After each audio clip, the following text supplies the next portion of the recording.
Спаси го Господи Твојот народ и благослови го Твоето наследство.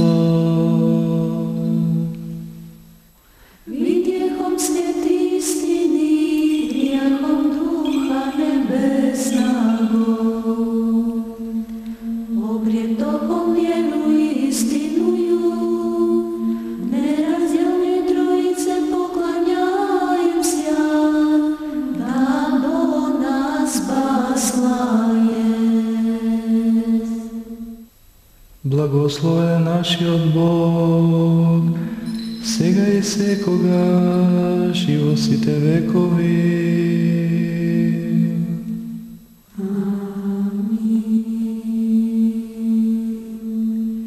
Да исполнят ся уста наша хваления Твоего, Господи.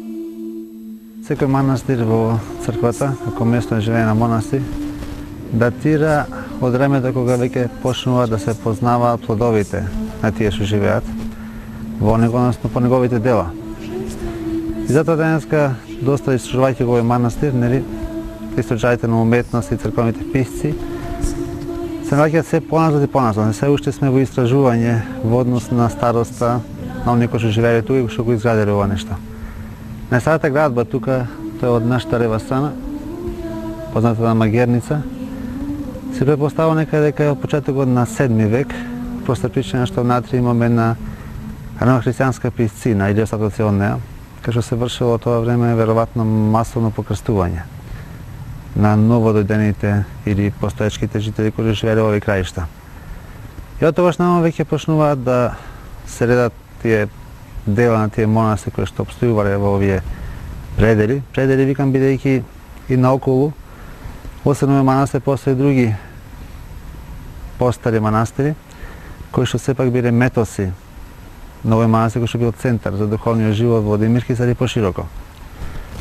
И од 7 век намаму низ вековите се ределе бројни дела на оваа заедница кој што тука обстојувала, со постојање на иконопишувачка школа, резбарска школа, фрескопишувачка школа и други работи што ги изработувале, наочито што едно време и самата оваа зграда била пренаменета во леарница за одедени метали.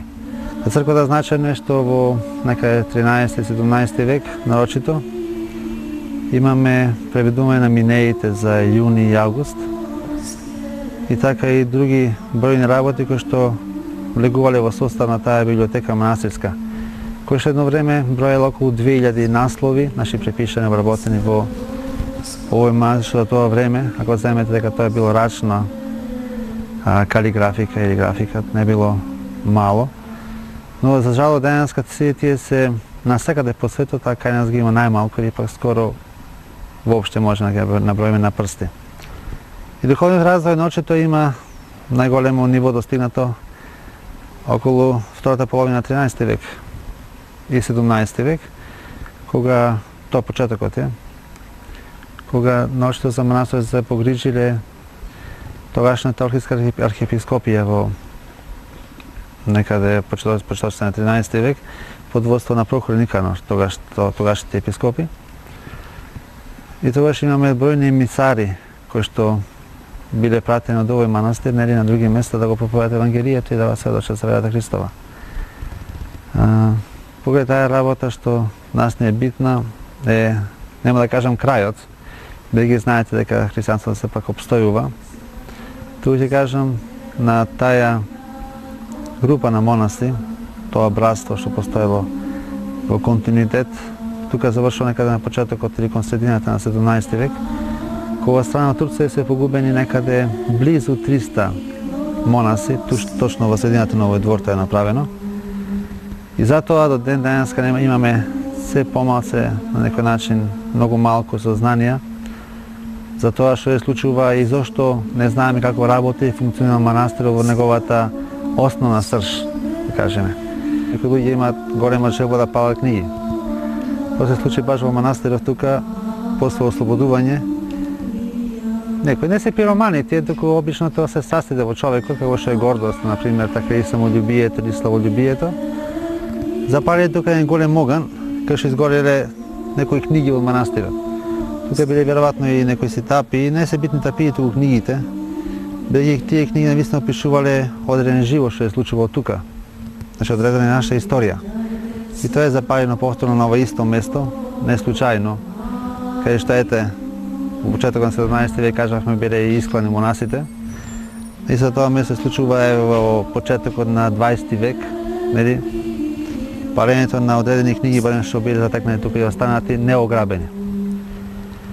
Тоа се доши повторно за оно што ние како народ гледаме во манастирите, кога сваќаме, прифаќаме или живееме.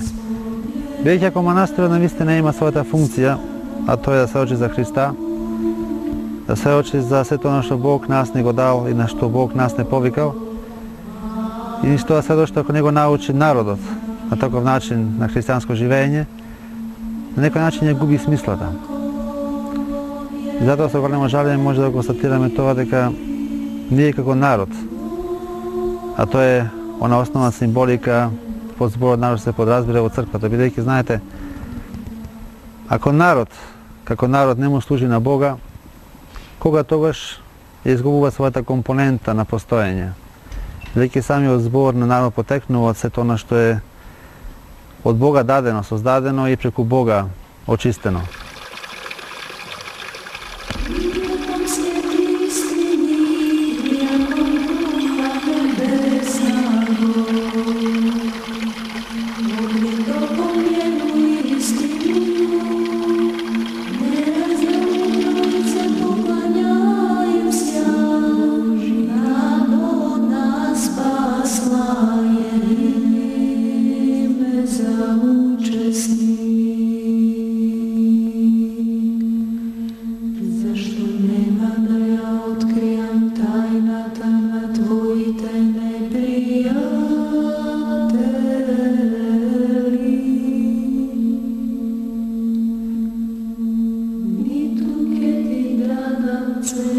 Клучи врата.